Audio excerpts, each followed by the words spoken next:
ইযা তুলিয়াত আলাইহিম আয়াতুহু যাদাতুহুম ঈমানা।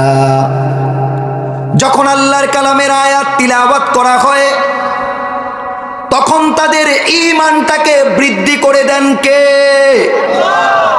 আল্লাহর কালামের আয়াত যখন মুমিন মুসলমানরা শ্রবণ করে তখন তাদের ঈমান ধীরে ধীরে বৃদ্ধি পায়, আল্লাহর সাথে সম্পর্ক গড়ার মতো মানসিকতা জাগ্রত হয়। এই জন্য যখন কোরআনুল কারীম তিলাওয়াত করা হয়, কোরআনুল কারীম তিলাওয়াতের এক নাম্বার ফায়দা হলো আল্লাহ অন্তর থেকে ময়লাগুলোকে, জঙ্কারগুলোকে, গুনাহের ময়লাগুলোকে দূর করে দেন।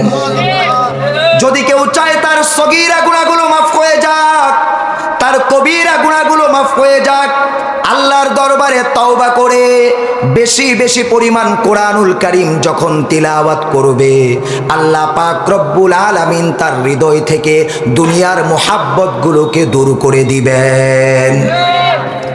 এই অন্তরের মধ্যে পরকালের ভালোবাসা দান করবেন।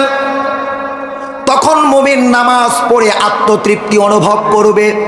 আল্লাহর হাবিব বলেন, মান যাকা তা'মাল ঈমান মান রাদিয়া বিল্লাহি রাব্বা ওয়া বিল ইসলামি দীনা ওয়া বি মুহাম্মাদিন সাল্লাল্লাহু আলাইহি ওয়াসাল্লাম নাবিয়্যাও ওয়া রাসূলা। জোরে বলেন সুবহানাল্লাহ। আল্লাহর হাবিব এই হাদিসে তিনটি কথা বলেছেন। কয়টি কথা? এক আওয়াজে বলতে হবে, আরো জোরে। কয়টি কথা? আল্লাহর হাবিব বলেছেন, কোন ব্যক্তি ঈমানের কাজ করে মুমিন হয়ে, মুমিন অবস্থায় ঈমান তার যে কাজগুলো দাবি করে ওই কাজগুলো করে আত্মতৃপ্তি অনুভব করবে। আল্লাহর হাবিব বলেন, এক নাম্বার, যে ব্যক্তি রব হিসাবে কাকে পেয়ে সন্তুষ্ট? জোরে বলেন না আমাদের রবকে। দুই নাম্বার,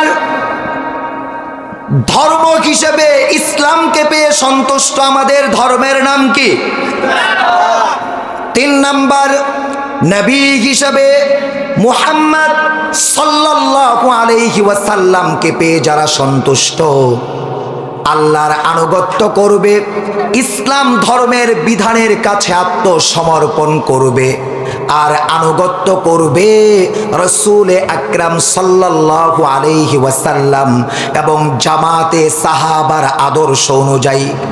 যখন কেউ আল্লাহর বিধান পালন করে, রাসূলের সুন্নত তরিকা অনুযায়ী পালন করে, তখন তার প্রস্রাব করাটাও ইবাদত হিসাবে পরিগণিত করেন কে? বাজার করাটা ইবাদত হিসাবে পরিগণিত করেন কে? চাষাবাদ করাটাও ইবাদত হিসেবে পরিগণিত করেন কে? আমার জীবনের 24টা ঘন্টা সময়, দিন রাত, এগুলোকে ইবাদত বানাতে হবে। এক সেকেন্ড সময় ইবাদতের বাহিরে কাটানো যাবে না। আর প্রতিটি কাজ ইবাদত হওয়ার জন্য শর্ত হলো আল্লাহর হালাল বিধানগুলোকে গ্রহণ করা। মা আতাকুমুর রাসূলু ফাখুযুহু ওয়া মা নাহাকুম আনহু ফান্তাহু। আল্লাহর হাবিব সাল্লাল্লাহু আলাইহি ওয়াসাল্লামকে আল্লাহ যে বিধানগুলো বৈধ করে দিয়েছেন, হালাল করে দিয়েছেন, ওই বৈধ বিধানগুলো গ্রহণ করা। আর আল্লাহর হাবিবের মাধ্যমে যে বিধানগুলোকে হারাম করে দিয়েছেন, অবৈধ ঘোষণা করেছেন, ওই বিধানগুলোকে বর্জন করা। যত কাজ করব আল্লাহর বিধান অনুযায়ী করব, যত কাজ করব রাসূলের সুন্নত তরিকা অনুযায়ী করব। আমার দুনিয়াবি কাজগুলোকেও আল্লাহ পাক ইবাদত হিসেবে পরিগণিত করে দিবেন। জোরে বলেন সুবহানাল্লাহ। আজকের সময়ে যত পণ্ডিত আছে, দার্শনিক, যাদেরকে আমরা যুক্তিবিদ্যা শাস্ত্রে পারদর্শী মনে করি, আলহামদুলিল্লাহ, হযরতের আলোচনা যুক্তি নির্ভরতার যখন বাক্যমালাগুলো উচ্চারিত হবে, আপনি লক্ষ্য করবেন হযরতকে যদি আমাদের অ্যাডভোকেট হিসাবে কোনো বিচারালয়ে দায়িত্ব দেয়া হয়, আলহামদুলিল্লাহ এমন এমন যুক্তি দিবে, 1-2 বাক্যের যুক্তি দিয়া রাতকে রাত অ্যাডভোকেটরা পার করে দিবে, যুক্তি ভাঙার সুযোগ আর হবে না। এমন একজন ব্যক্তিত্ব যিনি নিয়মিত আলেমদেরকে হাদিসের দর্স দান করেন। যারা দাওরায়ে হাদিস পড়ে, মাস্টার্স সমমান ক্লাসে পড়ে, এমন আলেমদেরকে দিনের বেলা দর্স দেন। রাতের বেলা যারা এই মাদ্রাসাগুলো যাদের সাহায্য সহযোগিতায় পরিচালিত হয়, আপামর মুসলিম জনসাধারণের জন্য তারাও যেন কিছু তাদের ভাষায় কোরআন হাদিস অন্দর মহলে যা শেখানো হয় এটা যেন ওপেন মহলে প্রকাশ করা যায়। সেই যৌবন থেকে এ পর্যন্ত হযরত বুজুর্গ উলামায়ে কেরামের দুয়ার বদৌলতে আল্লাহ রাব্বুল আলামিন তার জবানে হকের আওয়াজকে চালু রেখেছেন। আমরা দোয়া করি হজরতের জন্য আল্লাহ রাব্বুল আলামিন হজরতকে সুস্থ দীর্ঘ হায়াত দারাজ করুন। জোরে পড়ুন আল্লাহুম্মা আমিন। হাজী আব্দুল কবির রহমাতুল্লাহি আলাইহি, যার তনয় এবং অর্ধাঙ্গিনীর দানকৃত জমিনে আজকের এ শিক্ষা প্রতিষ্ঠান, এ অজপাড়া গায়ে বনাঞ্চলে যেখানে গাছপালা সন্নিবেশিত অঞ্চল, মানুষের বসবাস খুব বেশি একটা নয়, আজকে এ রজনীতে আপনারা বসে আছেন তাদের দানের বদান্যতায়, তাদের অকৃত্রিম ত্যাগ এবং তিতিক্ষার বদৌলতে এখানে একটি শিক্ষা প্রতিষ্ঠান দাঁড়িয়েছে।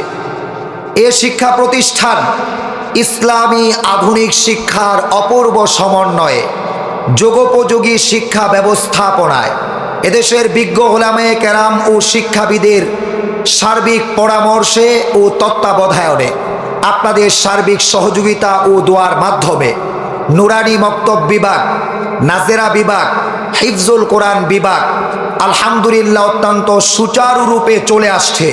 জেনে অত্যন্ত আনন্দিত হবেন, আমাদের কওমি মাদ্রাসার নুরানি মক্তবের বাচ্চা যেটা প্রাইমারি স্কুলে প্রথম শ্রেণী কিংবা দ্বিতীয় শ্রেণীতে পড়ে, আমাদের বাচ্চারা এক বছরে প্রথম শ্রেণী দ্বিতীয় শ্রেণীর বাংলা, অঙ্ক, ইংরেজি, ইতিহাস, বিজ্ঞান, ভূগোল যা কিছু পড়ানো হয় আলহামদুলিল্লাহ সব কিছু আয়ত্ত করার পরে আমাদের বাচ্চারা পরিপূর্ণরূপে বিশুদ্ধরূপে কোরআনুল কারীম রিডিং অনবরত পড়ে যেতে পারে। জোরে বলেন আলহামদুলিল্লাহ। তৃতীয় শ্রেণী চতুর্থ শ্রেণী যখন পড়ে দ্বিতীয় বর্ষে, তখন আমাদের বাচ্চারা আলহামদুলিল্লাহ প্র্যাকটিক্যাল জানাজার সলাতি ইমামতি, প্র্যাকটিক্যাল জুমার সলাতি ইমামতি, প্র্যাকটিক্যাল ঈদের সলাতি ইমামতি, প্র্যাকটিক্যাল সলাতুল ইস্তিসকার মধ্যে ইমামতি, আলহামদুলিল্লাহ ইসলামী শরিয়ায় আমাদের মুসলিম জীবনে চলার জন্য যতটুকু জ্ঞানের প্রয়োজন হয় শুধু তালাক এবং ব্যবসার মাসআলা ছাড়া অন্যান্য সাময়িক যত তহারতের মাসআলা, আলহামদুলিল্লাহ পিতামাতার হকের মাসআলা সবগুলো বাচ্চারা তৃতীয় চতুর্থ শ্রেণীতে মুখস্থ করে ফেলে আলহামদুলিল্লাহ।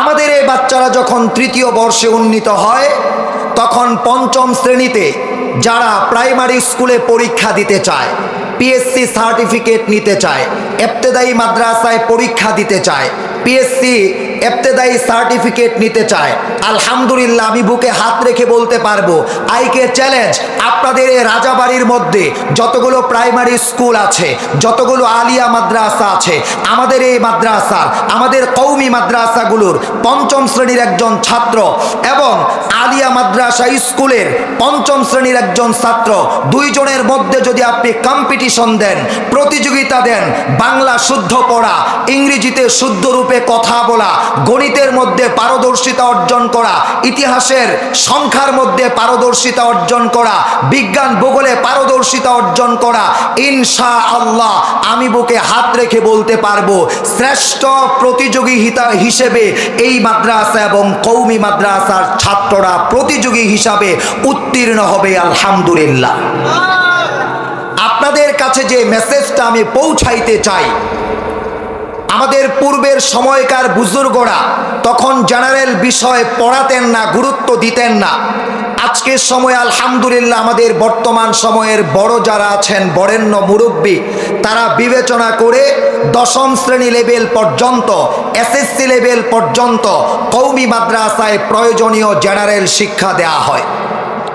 আপনারা আপনাদের সন্তানের উপযোগী শিক্ষার জন্য, নীতি নৈতিকতা সম্পন্ন শিক্ষা ও দীক্ষার জন্য কওমি মাদ্রাসাকে বেছে নিতে পারেন। আপনি লসে পড়বেন না, আপনি লাভে জিতবেন ইনশাআল্লাহ। যদি আপনার সন্তান প্রাইমারি স্কুলে পরীক্ষা দিয়ে এরপরে আপনার সন্তান কোনো ইংলিশ মিডিয়ামে ভর্তি হয়ে যায়, আলহামদুলিল্লাহ ইংলিশ মিডিয়ামে অত্যন্ত সফলতা সমৃদ্ধির সাথে উত্তীর্ণ হবে। কারণ কি জানেন, আমরা বাচ্চাদেরকে নিয়ে মেহনত করি। সে ভোর হওয়ার পূর্ব থেকে ভোর 4টা 3:30 থেকে বাচ্চাদেরকে আমরা জাগ্রত করে দেই। এরপর থেকে মেহনত আরম্ভ হয় রাত 10টা সোয়ানো পূর্ব পর্যন্ত। হাফেজ মাওলানা মুফতি রহমতুল্লাহ ইব্রাহিম গাজীপুরি হাফিজাহুল্লাহ আপনাদের এলাকার রত্নগর্বা সন্তান হাজি আব্দুল কবির রহমাতুল্লাহ আলাই এর সুযোগ্য তনয় আওলাদে রসুল সৈয়দ আসআদ মাদানী রহিমাহুল্লাহ সুযোগ্য খলিফা জামিয়া আরজাবাদের সম্মানিত সিনিয়র মুফতি ও মুহাদ্দিস মুফতি আনোয়ার মাহমুদ হাফিজাহুল্লাহ সাহেবের দীর্ঘ সান্নিধ্য ধন্য প্রিয় ছাত্র ও ভগ্নিপতি, একজন নিজের ছাত্রের কাছে নিজের বোনকে বিবাহ দেওয়া অযোগ্য হলে সম্ভব না যোগ্য হলে? কথা বলেন। যিনি সরাসরি পাঠদান করিয়েছেন তার বোনটাকে তার অর্ধাঙ্গিনী হিসেবে, জীবন সঙ্গী হিসেবে, লাইফ পার্টনার হিসেবে দিয়ে দেওয়া অযোগ্যতার পরিচয় নয়, যোগ্যতার পরিচয় বহন করে বিদায় আওলাদে রাসূলের খলিফার বোনকে অর্ধাঙ্গিনী হিসাবে আল্লাহ রব্বুল আলামিন নিয়ামত দিয়েছেন। আলহামদুলিল্লাহ, আপনারা ধন্য। কিন্তু আমাদের স্বভাব হলো বাড়ির ঠাকুরকে আমরা মূল্যায়ন করি না, আমরা বিদেশের কুকুরকে অনেক মূল্যায়ন করি। কথাটা বুঝতে যদিও কষ্ট হয়, শুনতে খারাপ লাগে, এটাই চূড়ান্ত বাস্তবতা। আমি মুফতি রহমতুল্লাহ ইব্রাহিম গাজীপুরি হাফিজাহুল্লাহর হাতের ঘোড়া, ওনার শিক্ষকতার যখন সোনালি বসন্ত, একদম শিক্ষকতার সূচনা, তখনকার সময়ের আমি ছাত্র, তখনকার সময়ের কওমি মাদ্রাসার দুর্বোধ্য কিতাব মুখতাসারুল মাআনি তালখিসুল মিফতাহ আমাদেরকে এমনভাবে তিনি পড়াইতেন যেন মনে হতো মাতৃভাষায় আমরা কোনো উপন্যাস পড়তেছি। ক্লাসের মধ্যে এমনভাবে পড়া গিলায়া দিতেন, খাবার খাওয়ায়া দিতেন, হজম করায়া দিতেন, ক্লাসের পড়া ক্লাসে বসে আমরা শোনাইতে পারতাম। আলহামদুলিল্লাহ, এমন একজন রত্নগর্বা সন্তান আপনাদের এলাকার মধ্যে আছে। এ প্রতিষ্ঠানটা আপনারা নিজের সন্তানের মতো মনে করে এ প্রতিষ্ঠানটাকে অকৃত্রিম ভালোবাসা, স্নেহ, মায়া, মমতা দিয়ে আপনাদের সন্তানকে প্রতিষ্ঠানে ভর্তি করে, আপনাদের সময় প্রতিষ্ঠানে ব্যয় করে, আপনাদের সম্পদ প্রতিষ্ঠানে ব্যয় করে এ প্রতিষ্ঠানটাকে আপনারা দাওরায়ে হাদিস পর্যন্ত উন্নীত করার ফিকির মরণ পর্যন্ত করবেন তো ইনশাআল্লাহ? জোরে বলেন, করবেন তো ইনশাআল্লাহ? ইনশাআল্লাহ আগত রমজানুল মুবারকের পর থেকে মাওলানা আবু তাহের মিসবাহ হাফিজাহুল্লাহর প্রণীত মাদানী নিসাব প্রথম বর্ষ এবং দর্শে নিজামি কাদিম নিসাব কিতাব বিভাগ আলহামদুলিল্লাহ আরম্ভ হবে। আমি আশাবাদী এই মক্কিনগর, এই বিন্দুবাড়ি ইনশাআল্লাহ ইলমে দ্বীনের বড় একটি মারকাজ হবে। আজকে যেমন উজানি, আজকে যেমন নানুপুর, আজকে যেমন পটিয়া, আজকে যেমন হাটহাজারি, ওই মাদ্রাসাগুলো যেমন আল্লাহ কবুল করেছেন, ওই মাদ্রাসাগুলোর নকশ কদমের উপর এ প্রতিষ্ঠান প্রতিষ্ঠিত হয়েছে, চলছে। ইনশাআল্লাহ কিয়ামত পর্যন্ত এ প্রতিষ্ঠান থাকবে, আমরা থাকবো না। আমরা চাই আমাদের মৃত্যুর পরে এ প্রতিষ্ঠানের হাফেজ যারা ঘুমে আমরা যখন থাকি, ভোরবেলায় তারা জাগ্রত হয়ে তখন কোরআনুল কারীম তিলাওয়াত করে, তার একটি সওয়াবের অংশ কিয়ামত পর্যন্ত আমাদের কবরে চলতে থাক, এটা আমরা চাই। এজন্য মরণ পর্যন্ত এ প্রতিষ্ঠানে একজন বদরি সদস্য হয়ে, আজীবন দাতা সদস্য হয়ে প্রতি বছর নির্ধারিত একটি অঙ্কের টাকা এ প্রতিষ্ঠানে জমা দিয়ে মরণ পর্যন্ত এ প্রতিষ্ঠান পরিচালনার একজন খাদেম আমরা হতে পারবো। একটু জোরে বলেন না, হতে পারবো? আর একটু জোরে বলেন, হতে পারবো ইনশাআল্লাহ। এখন থেকে আলোচনা সূচনা, যে কথাগুলো বললাম উপকারের জন্যই বলেছি। রাব্বে কারীম আমাদের সবাইকে, আমি এ প্রতিষ্ঠানের বদরি কমিটির সদস্য হয়ে যাব, প্রতি বছর নির্ধারিত একটি অঙ্কের টাকা এ মাদ্রাসার গোরাবা ফান্ডে জমা দিব। আপনারাও ইনশাআল্লাহ সবাই জমা দিবেন তো? একটু জোরে বলেন, জমা দিবেন তো ইনশাআল্লাহ। বিসমিল্লাহির রহমানির রহিম। ইন্নামাল মুমিনুনা আল্লাযীনা ইযা যুকিরাল্লাহু ওয়াজিলাত কুলুবুহুম وإذا تليت عليهم آياته زادتهم إيمانا وعلى ربهم يتوكلون জোরে বলেন আল্লাহু আকবার। ঘুমটাকে ভেঙে বলেন আল্লাহু আকবার। আল্লাহ পাক মুমিনদের পরিচয় বর্ণনা করছেন। কাদের পরিচয়? জবান খুলে, আরো জোরে জবান খুলে। কাদের পরিচয়? মুমিনদের পরিচয় বর্ণনা করছেন। রব্বে কারীম মুমিনদের বৈশিষ্ট্য উল্লেখ করছেন বিভিন্ন আয়াতে। আল্লাহ বলেন প্রকৃত মুমিন কারা, পিওর মুমিন কারা, খাঁটি মুমিন কারা, নির্ভেজাল মুমিন কারা, সত্য সত্য বাস্তবিক মুমিন কারা। আল্লাহ পাক বলেন আল্লাযীনা ইযা যুকিরাল্লাহু ওয়াজিলাত কুলুবুহুম। আল্লাহু আকবার। আল্লাহ রাব্বুল আলামিন বলেন আল্লাহর কালামের তিলাওয়াত যখন তারা শ্রবণ করে, আল্লাহর কালামের অনুবাদ যখন তারা অনুধাবন করে, তখন তাদের হৃদয়টা কার ভালোবাসায় বিগলিত হয়? জোরে বলেন না, কার ভালোবাসায় বিগলিত হয়? এক নাম্বার বৈশিষ্ট্য, যখন মুমিনরা আল্লাহর কালামের তিলাওয়াত শুনে তখন তাদের অন্তরটা আল্লাহর ভালোবাসায় বিগলিত হয়।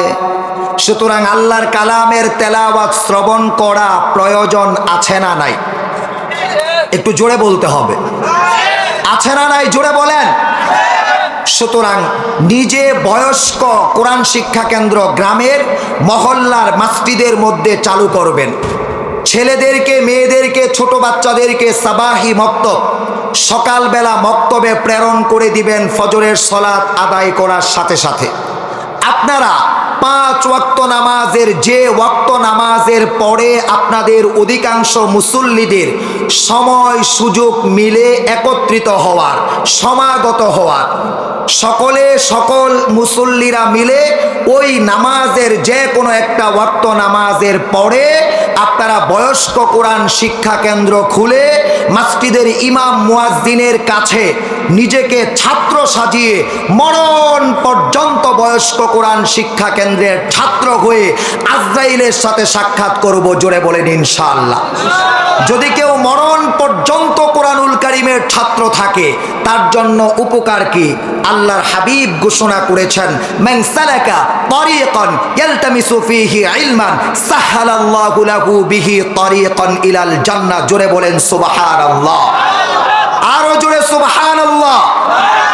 কত চমৎকার কথা রাসূল আকরাম সাল্লাল্লাহু আলাইহি ওয়াসাল্লাম ইরশাদ করেছেন যে আল্লাহর বান্দা ধর্মীয় জ্ঞান অর্জন করতে করতে মরণ পর্যন্ত রত থাকে, আর জ্ঞান অর্জনরত অবস্থায়, ছাত্রত্ব অবস্থায়, কোনো আলেমের শিষ্যত্ব গ্রহণরত অবস্থায় যদি তার মৃত্যু হয়ে যায়, আল্লাহর হাবিব বলেন তার জন্য রব্বে কারীম জান্নাতের ফটকগুলোতে প্রবেশ করা সহজ করে দেয়। কথাটা আমার বুঝলে সুবহানাল্লাহ সবাই বলতেন। জান্নাত তো সবাই প্রত্যাশা করেন, কি বলেন? জান্নাত সবাই প্রত্যাশা করেন না? সবাই জান্নাত প্রত্যাশা করেন। এরপরেও আমরা বয়স্ক কোরআন শিক্ষা কেন্দ্রে যাইতে চাই না। মহল্লার মসজিদের ইমাম 1 বছর 2 বছর যখন মহল্লার সবার সাথে পরিচয় হয়, গুছায়া নিয়ে আসে, সকলকে একটা অবস্থানে দাঁড় করায় এলমে দ্বীন শিক্ষা দিবে। ওই অবস্থায় তার পেছনে আমরা লেগে যাই, না এই ইমাম ভালো না, আরেকজন ইমাম নিয়ে আসতে হবে। তখন ইমামের ফরজ, মুস্তাহাব, নফল যে বিষয়গুলো ছুটে যায়, এই বিষয়গুলোর অজুহাত দাঁড় করায় তারা, যারা 150 ওয়াক্ত 1 মাসের মধ্যে 1 ওয়াক্ত ফজর পড়ে না, তারা ইমামের সুন্নত, মুস্তাহাব, নফল কি ছুটে যায় এগুলো বসে বসে চায়ের স্টলে আলোচনা করে আর ইমামের বিরুদ্ধে সমালোচনা করে একটা দোষ দাঁড় করায়। সবাইকে পরিচিত করায় ইমামের এই দোষ, এই ইমামকে রাখা যাবে না, অথচ তার পেটের মধ্যে পাড়া দিলে সূরা ফাতিহার 7টা আয়াত সহি শুদ্ধ বের হবে না। এটা বাস্তবতা। আপনারা যারা ঠিক বলেছেন এবং যারা চুপ রয়েছেন উভয়েরটাই ঠিক। তবে মুমিন সাদাকে সাদা বলবে, কালোকে কালো বলবে, এটা মুমিনের বৈশিষ্ট্য। কার বৈশিষ্ট্য? কথায় কথা বাড়তেছে, কষ্ট হচ্ছে আপনাদের? প্রিয় ভাইয়েরা আমার, তাহলে মুমিনদের 1 নাম্বার বৈশিষ্ট্য কি বললাম? আল্লাহর কালাম তিলাওয়াত করলে হৃদয়টা বিগলিত হবে। হৃদয় কি হবে? বিগলিত হবে। আল্লাহর মুহাব্বতের ভালোবাসা, আধিক্যতা প্রবৃদ্ধ হবে, দীর্ঘস্থায়ী হবে। 2 নাম্বার বৈশিষ্ট্য, রব্বুল আলামিন বলেন ওয়াইযা তুলিয়াত আলাইহিম আয়াতুহু যাদাতুহুম ঈমানা। যখন আল্লাহর কালামের আয়াত তিলাওয়াত করা হয় তখন তাদের ঈমানটাকে বৃদ্ধি করে দেন কে?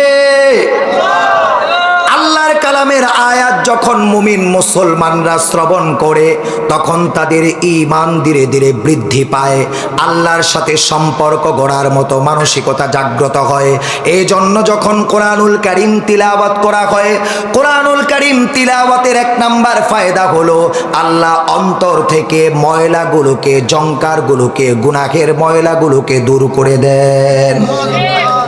যদি কেউ চায় তার সগীরা গুনাহগুলো মাফ হয়ে যাক, তার কবিরা গুনাহগুলো মাফ হয়ে যাক, আল্লাহর দরবারে তওবা করে বেশি বেশি পরিমাণ কোরআনুল কারীম যখন তিলাওয়াত করবে, আল্লাহ পাক রব্বুল আলামিন তার হৃদয় থেকে দুনিয়ার মুহাব্বতগুলোকে দূর করে দিবেন। এই অন্তরের মধ্যে পরকালের ভালোবাসা দান করবেন। তখন মুমিন নামাজ পড়ে আত্মতৃপ্তি অনুভব করবে। আল্লাহর হাবিব বলেন মান যাকা তা'মাল ঈমান মান রাদিয়া বিল্লাহি রাব্বা ওয়া বিল ইসলামি দীনা ওয়া বি মুহাম্মাদিন সাল্লাল্লাহু আলাইহি ওয়াসাল্লাম নাবিয়্যা ওয়া রাসূলা। জোরে বলেন সুবহানাল্লাহ। আল্লাহর হাবিব এই হাদিসে 3টি কথা বলেছেন। কয়টি কথা? এক আওয়াজে বলতে হবে, আরো জোরে। কয়টি কথা?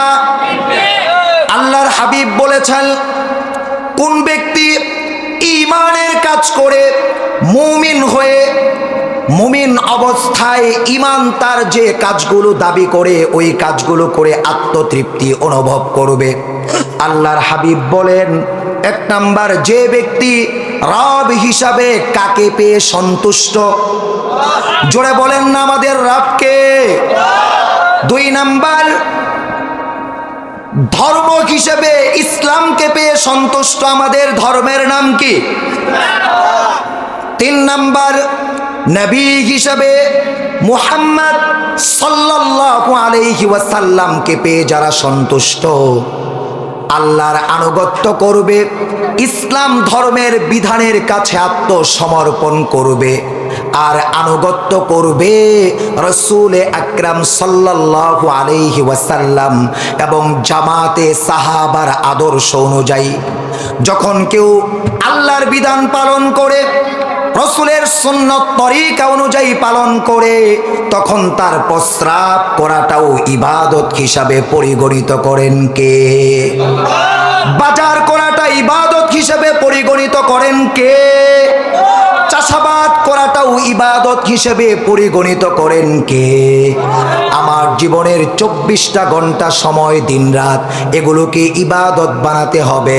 1 সেকেন্ড সময় ইবাদতের বাহিরে কাটানো যাবে না। আর প্রতিটি কাজ ইবাদত হওয়ার জন্য শর্ত হলো আল্লাহর হালাল বিধানগুলোকে গ্রহণ করা। মা আতাকুমুর রাসূলু ফাখুযুহু ওয়া মা নাহাকুম আনহু ফান্তাহু। আল্লাহর হাবিব সাল্লাল্লাহু আলাইহি ওয়াসাল্লামকে আল্লাহ যে বিধানগুলো বৈধ করে দিয়েছেন, হালাল করে দিয়েছেন ওই বৈধ বিধানগুলো গ্রহণ করা, আর আল্লাহর হাবিবের মাধ্যমে যে বিধানগুলোকে হারাম করে দিয়েছেন, অবৈধ ঘোষণা করেছেন, ওই বিধানগুলোকে বর্জন করা। যত কাজ করব আল্লাহর বিধান অনুযায়ী করব, যত কাজ করব রাসূলের সুন্নত তরিকা অনুযায়ী করব। আমার দুনিয়াবি কাজগুলোকেও আল্লাহ পাক ইবাদত হিসেবে পরিগণিত করে দিবেন। জোরে বলেন সুবহানাল্লাহ। ও প্রিয় ভাইরা আমার, প্রকৃত মুমিনদের 2 নাম্বার বৈশিষ্ট্য কি বললাম? যখন আল্লাহর কালামের তিলাওয়াত শ্রবণ করে তখন তাদের ঈমান বৃদ্ধি হয়। ঈমান কি হয়? বৃদ্ধি হয়। প্রকৃত মুমিনদের 3 নাম্বার বৈশিষ্ট্য ওয়ালা রাব্বিহিম ইয়াতাওয়াক্কালুন। যখন কোরআনুল কারীম তিলাওয়াত করে হৃদয় বিগলিত হয়, ঈমানটা বৃদ্ধি হয়, তখন তাদের ভরসা আস্থা কখনোই দুনিয়ার কোনো মাখলুকের উপর থাকে না। তাদের আস্থা ভরসা সব কিছু হয় আল্লাহ রাব্বুল আলামিনের প্রতি। কার প্রতি? জোরে বলেন না কার প্রতি? 4 নাম্বার বৈশিষ্ট্য আল্লাযীনা ইউকিমুনাস সালাহ। জোরে বলেন আল্লাহু আকবার। আল্লাহ বলেন প্রকৃত মুমিনদের 4 নাম্বার বৈশিষ্ট্য, তারা নামাজ প্রতিষ্ঠা করবে, ওয়াক্ত মতো নামাজ আদায় করবে। নামাজের ফরজ এলেমগুলো অর্জন করা ফরজ, নামাজের যে বিধানগুলো ওয়াজিব এলেম অর্জন করা ওয়াজিব, নামাজের যে বিধানগুলো সুন্নত এলেম অর্জন করাও সুন্নত, নামাজের যে বিধানগুলো মুস্তাহাব এলেম অর্জন করাও মুস্তাহাব।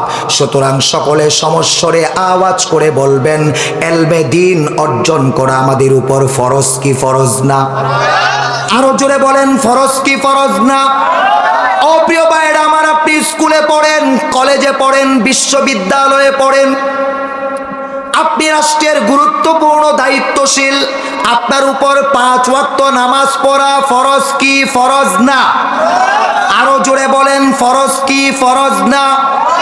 মসজিদের সভাপতি, সাধারণ সম্পাদক, কোষাধ্যক্ষ, অন্যান্য সদস্য যারা আছে প্রত্যেকের উপর 5 ওয়াক্ত নামাজ পড়া ফরজ কি ফরজ না? অপ্রিয় ভাইয়েরা আমার, ইমাম সাহেব যদি ফজরের নামাজে দৈনিন্দ মিস করেন, জোহরের নামাজ মিস করেন, আসরের নামাজ মিস করেন, মাগরিবের নামাজ মিস করেন, এশার নামাজ ফেল মারেন, আপনারা কয়দিন ইমামতির মধ্যে রাখবেন? কথা বলেন না কেন? ইমাম সাহেবের যে আল্লাহ, সভাপতি, সেক্রেটারি, কমিটির সদস্যদের কোন আল্লাহ? যদি একই আল্লাহ হয়, ইমাম সাহেবের বউ যদি বেপরদায় চলে তাকে ইমামতিতে রাখবেন? ইমাম সাহেব যদি দাড়ি কাটে তাকে ইমামতিতে রাখবেন? ইমাম সাহেব যদি দাঁড়ায়া প্রস্রাব করে তাকে ইমামতিতে রাখবেন? আপনি মসজিদ কমিটির সদস্য, আপনি কেন দাড়ি কাটেন? আপনি মসজিদ কমিটির সদস্য, আপনার মেয়েগুলো, ছেলে মেয়েগুলোকে কেন পর্দা করান না? আপনি মসজিদ কমিটির সদস্য, আপনি কেন আল্লাহর বিধানগুলোকে পুঙ্খান্ন রূপে মানেন না? ও প্রিয় ভাইয়েরা আমার, আল্লাহ ছাড় দেন কিন্তু ছেড়ে দেন না। জোরে কোন ঠিক কিনা? কষ্ট পেয়েছেন আপনারা? এটা বাস্তবতা। অধিকাংশ মসজিদ কমিটির দায়িত্বশীল যারা ইমামদের ঘোর বিরোধিতা করে, আল্লাহর সাথে তাদের কোনো প্রকার সম্পর্ক নাই। এজন্যই আলেমদের অজস্র পরিমাণ ত্রুটি তারা দেখে, কোনো প্রকার প্রশংসা দেখে না, গুণ বৈশিষ্ট্যগুলো দেখে না। জোরে কোন ঠিক কিনা? মসজিদ কমিটির সদস্য হবে কারা? আল্লাহ রাব্বুল আলামিন কোরআনুল কারীমে বলে, ঈমানদার যারা নিজ ব্যক্তি জীবনে, পরিবার জীবনে, সমাজ জীবনে, রাষ্ট্রীয় জীবনে ইসলামকে প্রতিষ্ঠা করতে চায়, নামাজ প্রতিষ্ঠা করতে চায়, মসজিদ কমিটির দায়িত্ব হলো ক্যাম্পেইন করবে, কমিটির সভাপতি থেকে নিয়ে অধস্তন সদস্য পর্যন্ত গোটা মহল্লাকে ভাগ করে নেবে। কতগুলো পরিবার আছে, প্রত্যেকটা পরিবারের কয়েকজন পরিবারের সদস্যকে কয়েকজনের ভাগে দিবে। তারা তাদের সুস্থতা অসুস্থতা বাবার খোঁজ খবর নিবে, তারা তাদের সন্তানাদির খোঁজ খবর নিবে, তারা মসজিদে নিয়মিত উপস্থিত হচ্ছে কিনা খোঁজ খবর নিবে, তারা সুন্নত তরিকা অনুযায়ী জীবন যাপন করছে কিনা খোঁজ খবর নিবে, তারা কোনো প্রকার বেদাতে জর্জরিত কিনা খোঁজ খবর নিবে, কোনো প্রকার ভণ্ড পীরের মুরিদ কিনা খোঁজ খবর নিবে, তাদের ঈমান তলে তলে নিচে নিচে ধ্বংস হচ্ছে কিনা খোঁজ খবর নিবে। মসজিদ কমিটির দায়িত্ব হলো সকল মুসল্লিদেরকে ইমামের মুরিদ বানানো, ইমামের ছাত্র বানানো, ইমামের শিষ্য বানানো, ইমামকে যেন প্রত্যেক মুসল্লিরা শ্রদ্ধা করে, ইমামকে যেন প্রত্যেক মুসল্লিরা সম্মান করে, ইমামকে যেন প্রত্যেক মুসল্লিরা শিক্ষক মানে। ইমাম যদি তাদের দিকে চোখ রাঙ্গায়া তাকায় তাহলে যেন তারা মনে মনে ব্যথিত হয়, আমাদের শিক্ষক আমাদের প্রতি অসন্তুষ্ট হয়েছেন, আমাদের ইমাম আমাদের প্রতি অসন্তুষ্ট হয়েছেন, আমরা তার পায়ে ধরে মাফ চাইব। মুসল্লিদেরকে এইভাবে শিষ্যত্ব বানানো মসজিদ কমিটির সদস্যদের দায়িত্ব। জোরে কোন ঠিক কিনা? আপনি একজন অভিভাবক হয়ে ইমামের বিরুদ্ধে প্রকাশ্য বিশুদ্ধার করেন, অথচ আপনি জানেনও না ইসলামের কোরআনুল কারীমের বিধানের 500 আয়াত আপনার মুখস্থ নাই, আপনার জানা নাই। ইমাম যে কথাগুলো বলল এই কথাগুলো হক না বাতিল এটাও আপনি জানেন না, আপনার গায়ে বিদ্ধ হয়েছে, আপনি ওই রোগের রুগী। তাৎক্ষণিক আপনি নিজের মধ্যে প্রবিদ্ধ করে দিলেন ইমাম সাহেব ভালো না, এটারে খেদায় আরেকটারে। এক ইমাম সাহেবের পরে আরেক যে ইমাম সাহেব আনছেন উনি কি ফেরেশতা? কথা কন্যাকে উনি ফেরেশতা? আপনি যে ইমাম সাহেবরে পরিবর্তন করে আরেক ইমাম সাহেব নিয়ে আসছেন, পূর্বের ইমাম সাহেবের যে ত্রুটি পাইছেন পরের ইমাম সাহেবের এই ত্রুটি পাবেন না? কথা বলেন না কেন? পাবেন না? ইমাম পরিবর্তন যদি করতে হয় জিজ্ঞেস করবেন কেন ইমাম পরিবর্তন করবেন। আপনাদের এই সমাজের মধ্যে মসজিদে যারা মহল্লার মুসল্লি তাদের কবর মসজিদ মহল্লায় হয় কি হয় না? জোরে বলেন, কয়জন ইমামের কবর মসজিদ মহল্লায় হয়েছে? কেন হয় না? মসজিদ মহল্লার যিনি ইমাম থাকেন উনি আজীবন ইমামতি করতে পারেন না? যদি আজীবন ইমামতি করতেন তাহলে আপনাদের দ্বীনের এলেম মজবুত হতো। জোরে কোন ঠিক কিনা? এটাই চূড়ান্ত বাস্তবতা। আপনি নিজে ইমামতি করেন, দেখেন আপনার ভিতরে ওই ত্রুটিগুলো প্রকাশ পায় কি পায় না। ইমাম সাহেব ফেরেশতা না, ইমাম সাহেব মানুষ, ভুল ত্রুটি হওয়াটা স্বাভাবিক। আমাদের মুসল্লি হিসাবে আমাদের দায়িত্ব কি? তিনি তো আমাদের মহল্লার ইমাম, তিনি আমাদের মহল্লার নেতা, মহল্লার অভিভাবক। ধমক দিয়ে কখনো কথা বলবেন, কখনো নম্র ভাষায় কথা বলবেন, এটাই তো স্বাভাবিক। কি বলেন আপনারা?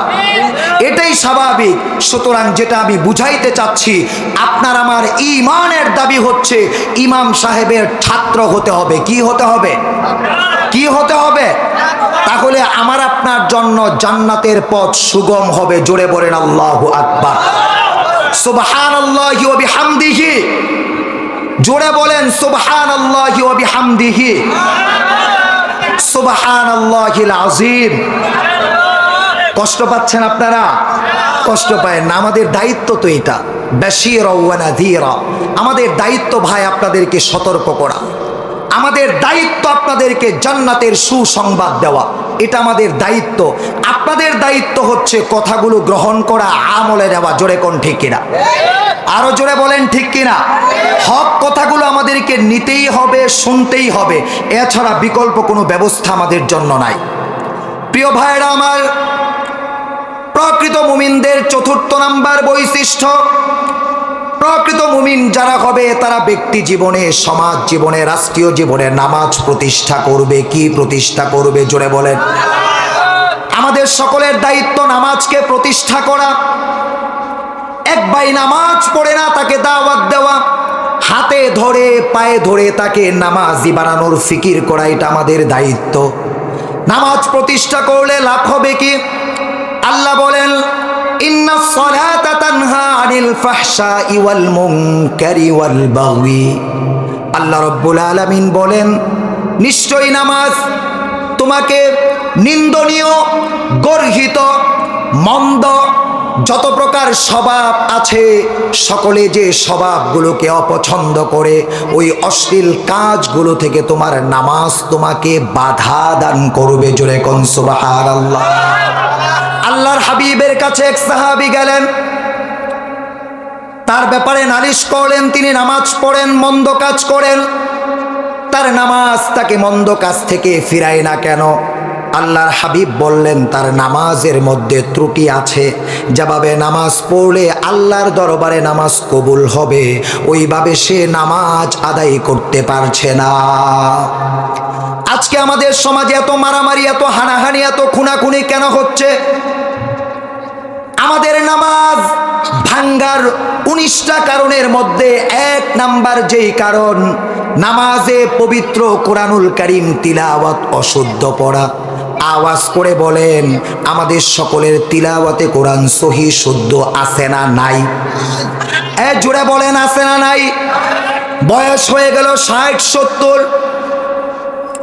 বিয়ে করার সময় কাজী যখন আপনাকে বলে এত টাকা দেন মহর ধার্য করে, আপনার হাতে মেয়েটাকে তুলে দিলাম, আপনি বলেন আলহামদুলিল্লাহ কবুল। আপনি যদি বলেন আলহামদুলিল্লাহ আবুল, আপনার বিয়ে হবে।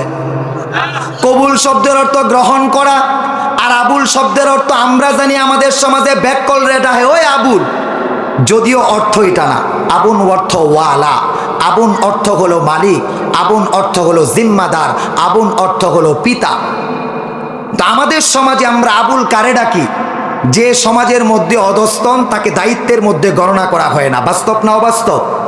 কবুল অর্থ গ্রহণ করা। আপনি পড়েন আলহামদুলিল্লাহি রাব্বিল আলামিন, আপনার নামাজ হবে? হবে আপনার নামাজ? আমি 3 মাস ধইরা ফজরের পরে মস্ক করাইতেছি, মা আগনা আনহু মালুহু ওয়া মা কাসাব। তো মুসল্লি উচ্চারণ করে মায়ে আগে না আনহু মানফু কাসাব। আমি মুয়াজ্জিনকে জিজ্ঞেস করলাম, ভাই এমন হয় কে? আরে হুজুর, এটার পিছনে আমি লম্বা সময় মেহনত করছি, এটাই কয়, কারণ বুড়া হয়ে গেছে, এখন আর উচ্চারণ হয় না। হে প্রিয় ভাইরা আমার, আপনাদের পায়ে হাত ধরে বলি, বয়সের যে পর্যায়ে আছেন, কোরআনুল কারীম তিলাওয়াত বিশুদ্ধ করা ছাড়া কবরে বাঁচার কোনো উপায় নাই। জোরে কোন ঠিক কিনা? কারণ নামাজ মুক্ত আপনার জন্য জান্নাত হবে না। নামাজ প্রতিষ্ঠার আন্দোলনে শরিক না হলে, নামাজ প্রতিষ্ঠার মেহনতে আপনি সংযোজিত না হলে, অংশগ্রহণ না করলে আপনি প্রকৃত মুমিন নন। আপনার নামাজকে কবুল করাইতেই হবে। অবশ্যই আপনার নামাজ কবুল করানোর জন্য নামাজ ভাঙার 19টা কারণ থেকে আপনাকে মুক্ত হতে হবে। জোরে কোন ঠিক কিনা? তাহলে 1 নাম্বার কারণ কি? তিলাওয়াতে কোরআন সহি শুদ্ধ না থাকলে নামাজ ভেঙ্গে যাবে। আমাদের দায়িত্ব প্রত্যেক মসজিদের মধ্যে বয়স্ক মক্তব চালু করা। কি মক্তব? হ্যাঁ, জোরে বলেন, কি মক্তব? বয়স্ক মক্তব চালু করা। কথাগুলো বাস্তব না অবাস্তব? কথা বলেন, বাস্তব না অবাস্তব? বাস্তবতার কথা একটু তিক্ত হয়। আল হাক্কু মুররুন, বাস্তবতার কথা কি হয়? তিক্ত হয়। আপনারা গ্রহণ করবেন না, ফেলে দিবেন, এটা আপনাদের ব্যাপার। বলার দায়িত্বটা আমার। প্রিয় ভাইরা আমার, প্রকৃত মুমিনদের 5 নাম্বার 6 নাম্বার বৈশিষ্ট্য, আল্লাহ রাব্বুল আলামিন বলেন ওয়া মিম্মা রাযাকনাহুম ইউনফিকুন। আল্লাহ রাব্বুল আলামিন যে ধনভাণ্ডার দান করেছেন, যে অর্থ সম্পদ দান করেছেন, যে শিক্ষা দীক্ষা দান করেছেন, এগুলো আমার না আল্লাহর দেওয়া দান। জোরে বলেন, আমার না আল্লাহর দেওয়া দান। আমি কথা বলতেছি, আমি বলতে কোনো শব্দ নাই। আমার জবানটা যিনি চালান তিনি কে? আমার চোখ কোরআনুল কারীমের আয়াতগুলো যিনি দেখান তিনি কে? আমার দেমাগে কোরআনুল কারীম বুঝার সক্ষমতা যিনি দান করেছেন তিনি কে? আমাকে বাড়ি থেকে এখান পর্যন্ত কে এনেছেন? এখানে বসার তৌফিক কে দান করেছেন? ও প্রিয় ভাইরা আমার, একই সময়ে অনেকগুলো সন্তান জন্মগ্রহণ করে। কেউ রাষ্ট্রপতি হয়, কেউ প্রধানমন্ত্রী হয়, কেউ প্রধান বিচারপতি হয়, কেউ মন্ত্রী হয়, কেউ সচিব হয়, কেউ অ্যাডভোকেট হয়, কেউ চেয়ারম্যান হয়, আবার কেউ রিক্সা চালক হয়, মেথর হয়। এটাই সমাজের চিরাচরিত বাস্তবতা। জোরে কোন ঠিক কিনা? এই যে একই সময়ে এতগুলো সন্তান জন্মগ্রহণ করলো, একজন হলো হাফেজ মাওলানা মুফতি রহমতুল্লাহ ইব্রাহিম গাজীপুরি হাফিজাহুল্লাহ, একজন হলো আল্লামা নজির আহমদ হাফিজাহুল্লাহ। ও প্রিয় ভাইয়েরা আমার, এই দুইজন ব্যক্তি যখন জন্মগ্রহণ করেছে, তাদের সাথে তাদের সমসাময়িক আরো সন্তান জন্মগ্রহণ করেছে কি করে নাই? ও প্রিয় ভাইরা আমার, সবাই কি হাফেজ মাওলানা মুফতি হতে পেরেছে? জোরে বলেন, হতে পেরেছে? আমাদের দেশের সাবেক সুপরিচিত অর্থনীতিবিদ জহিরুল হক, কিশোরগঞ্জ ভৈরব তার বাড়ি, তিনি যখন জন্মগ্রহণ করেছেন তার সাথে আরো অনেক সন্তান ভূমিষ্ঠ হয়েছিল কিনা? অপ্রিয় ভাইরা আমার, সবাই কি ধনাঢ্য হতে পেরেছে? সুতরাং ধনাঢ্যতা দারিদ্রতা এটা কার পক্ষ থেকে আসে? এজন্য রব্বুল আলামিন বলেন, প্রকৃত মুমিনদের ৬ষ্ঠ নাম্বার বৈশিষ্ট্য, আল্লাহ পাক বলেন আমি তাদেরকে যে ধন সম্পদ দান করেছি, ওই ধন সম্পদ থেকে যারা দরিদ্র মানুষ, মিসকিন মানুষ, এতিম মানুষ, অসহায় মানুষ, তাদেরকে তারা দান করবে নিজ দায়িত্বে। কি দায়িত্বে? জোরে বলেন, কি দায়িত্বে? নিজ দায়িত্বে তারা দান করবে। দানের ক্ষেত্রে তারা কোনো প্রকার কৃপণতা করবে না।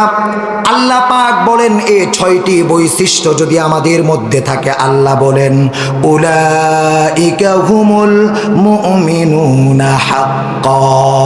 এই ৬ বৈশিষ্ট্যের অধিকারী মানুষ যারা হবে, তারা হবে প্রকৃত মুমিন। জোরে বলেন সুবহানাল্লাহ। তাদের জন্য পুরস্কার কি থাকবে? প্রতিদান কি থাকবে? আল্লাহ রাব্বুল আলামিন বলেন লাহুম দারাজাতুন ইনদা রাব্বিহিম, তাদের প্রভুর কাছে তাদের পুরস্কার হবে, তাদের মর্যাদাকে বৃদ্ধি করে দিবেন কে? প্রিয় ভাইয়ের আমার, এটা ১ নাম্বার পুরস্কার। মর্যাদা কি করবেন? আমরা সবাই সম্মান চাই কি চাই না? জোরে বলেন, সম্মান দেওয়ার মালিক কে? আরো জোরে বলেন, সম্মান দেওয়ার মালিক কে? যদি কেউ প্রকৃত পক্ষে রবের পক্ষ থেকে স্থায়ী সম্মানের আশা করে, তার জন্য কর্তব্য হলো এই ৬টা বৈশিষ্ট্যের অধিকারী হওয়া। জোরে কোন ঠিক কিনা? প্রিয় ভাইয়ের আমার, ১ নাম্বার পুরস্কার মর্যাদাকে বৃদ্ধি করে দিবেন। ২য় নাম্বার পুরস্কার রবের পক্ষ থেকে ওয়া মাগফিরাহ, রবের পক্ষ থেকে ক্ষমা মার্জনার ঘোষণা। কার পক্ষ থেকে? আমরা সবাই চাই কি চাই না আমাদের গুনাহগুলো মাফ হোক? আই জোড়া বলেন না, চাই কি চাই না? আমরা নামাজের পরে দোয়া করি রব্বানা আতিনা ফিদ দুনিয়া হাসানাহ। ওগো রব, ওগো আমাদের রব, আপনি আমাদেরকে দুনিয়ায় কল্যাণ দান করুন, সফলতা দান করুন, সমৃদ্ধি দান করুন, মঙ্গল দান করুন। বলি কি বলি না? ওয়াফিল আখিরাতি হাসানাহ, ওগো রব, আপনি আমাকে পরকালেও কল্যাণ দান করুন, মঙ্গল দান করুন, সফলতা দান করুন। পরকালের সম্মান কি? সফলতা কি? ফামান যুহজিহা আনিন নারি ওয়া উদখিলাল জান্নাতা ফাকাদ ফাজ ওয়া মাল হায়াতুদ দুনিয়া ইল্লা মাতাউল গুরুর। আল্লাহ রাব্বুল আলামিন বলেন পরকালের সফলতা হলো আল্লাহর যে গোলাম, আল্লাহর যে বান্দা, আল্লাহর যে বান্দি জাহান্নামের আগুন থেকে মুক্তি পেল। কোথায় থেকে মুক্তি পেল? এই সবাই বলেন, কোথায় থেকে? জাহান্নাম থেকে মুক্তি পেল। ওয়া উদখিলাল জান্নাতা, এবং জান্নাতে প্রবেশ করতে পারলো। আল্লাহ রাব্বুল আলামিন বলেন ওই আল্লাহর গোলামগুলো সফলতা অর্জন করলো যখন ডান হাতে আমলনামা আসবে, জান্নাতে গিয়ে ডাক দিয়ে বলবে ভাই ভাই আসো। আমার ছেলেটা যখন এসএসসি পরীক্ষায় সমগ্র বাংলাদেশের মধ্যে লেটার মার্ক পেয়ে পাস করে, A+ পায়, GPA 5 পায়, যখন মেধা তালিকায় সিরিয়ালের মধ্যে আসে, মসজিদে মিষ্টি খাওয়াই, স্কুল কলেজে বিশ্ববিদ্যালয়ের ক্যাম্পাসগুলোতে মিষ্টি খাওয়াই, আত্মীয় স্বজনকে ফোন দিয়ে বলি আমার সন্তান সফলতা অর্জন করেছে। যখন জান্নাতীরা জান্নাতে পৌঁছে যাবে, তখন ডাক দিয়ে বলবে দেখো আমার আমলনামা ডান হাতের মধ্যে চলে এসেছে। লক্ষ্য করবে অসংখ্য হাফেজের সওয়াব, অসংখ্য আলেমে দ্বীনের সওয়াব। প্রশ্ন করবে আমি তো জীবনে হাফেজ হই নাই, আমি তো আলেমে দ্বীন হই নাই। উত্তর আসবে যেখানে হাফেজ তৈরি হতো, যেখানে আলেম তৈরি হইতো সেখানে আপনার সম্পৃক্ততা ছিল। ওইখান থেকে কিয়ামত পর্যন্ত যত হাফেজ তৈরি হয়েছে, যত আলেমে দিন তৈরি হয়েছে, তার একটা সওয়াবের অংশ আপনার আমল নামায় পৌঁছে দিয়েছেন। আরো জোরে বলেন সুবহানাল্লাহ। এটা সাধারণ কোনো কথা? শেখুল হাদিস আল্লামা আজিজুল হক রাহমাতুল্লাহি আলাইহি, যিনি বাংলাদেশের সর্বপ্রথম সিহা সিত্তা সহ বুখারী শরীফের প্রথম বঙ্গানুবাদক, তিনি তার জীবনের একটি উদ্ধৃতি খুব সুন্দর করে উপস্থাপন করেছিলেন। তিনি যে মসজিদের মধ্যে মক্তব পড়েছিলেন, ওই মসজিদটা নদী ভাঙ্গনের কারণে বিলীন হয়ে গেছে। আর যে মাদ্রাসার মধ্যে কিছুকাল অধ্যয়ন করেছেন, ওই মাদ্রাসাটাও নদী ভাঙ্গনের কারণে কি হয়ে গেছে? বিলীন হয়ে গেছে। মসজিদ আবাদ থাকে কতক্ষণ? নামাজ মসজিদে আদায় হয় যতক্ষণ। এটাই তো বাস্তবতা। যখন মসজিদ নাই, ওইখানে নামাজ আছে? কথা বলেন। শেখুল হাদিস আল্লামা আজিজুল হক রহমাতুল্লাহি আলাইহি বলেন, ওই মসজিদও বিলীন হয়ে গেল নদী ভাঙ্গনের কারণে, ওই মাদ্রাসাও বিলীন হয়ে গেল নদী ভাঙ্গনের কারণে। ওই মাদ্রাসায় যারা জমিন দান করেছেন অথবা প্রতিষ্ঠা করেছেন, সন্তান দিয়েছেন লেখাপড়া করার জন্য, সম্পদ দিয়েছেন মাদ্রাসা পরিচালনার জন্য, সময় দিয়েছেন মাদ্রাসা সুষ্ঠু পরিচালনার জন্য, তাদের মেহনতটা কাজে লেগেছে। আমি আজিজুল হক জীবনে যত উস্তাদের কাছে পড়েছি, যত ছাত্রের কাছে, আমার কাছে যত ছাত্ররা লেখাপড়া করেছে, কিয়ামত পর্যন্ত এই লেখাপড়ার ধারাবাহিকতা জারি থাকবে কি থাকবে না? জোরে বলেন, থাকবে কি থাকবে না? তাহলে মাদ্রাসার অস্তিত্ব নদীর সাথে বিলীন হয়ে গেল, কিন্তু মাদ্রাসায় যারা সম্পদ দিলেন, সময় দিলেন, জমিন দান করলেন, তাদের মেহনতে সওয়াব কিয়ামত পর্যন্ত চলতে থাকবে কি থাকবে না? এজন্য আমরা প্রতিটা পাড়া মহল্লায় মাদ্রাসা প্রতিষ্ঠা করার ফিকির করব। আজকের এই কওমি মাদ্রাসা আছে বলে আকাশ জমিন এখনো টিকে আছে। এটা আপনাদের কাছে অত্যুক্তি মনে হতে পারে, বাস্তবতা এটা। আমরা যখন সবাই ঘুমের ঘরে নোংর গাড়ি, তখন এ মাদ্রাসার ছাত্ররা, কওমি মাদ্রাসার ছাত্ররা, গোটা বিশ্বের কওমি মাদ্রাসার ছাত্ররা হিফজ বিভাগে যারা পড়ে, ঠান্ডা পানি দিয়ে ওযু করে কোরআনুল কারীম তিলাওয়াতের জন্য বসে যায়।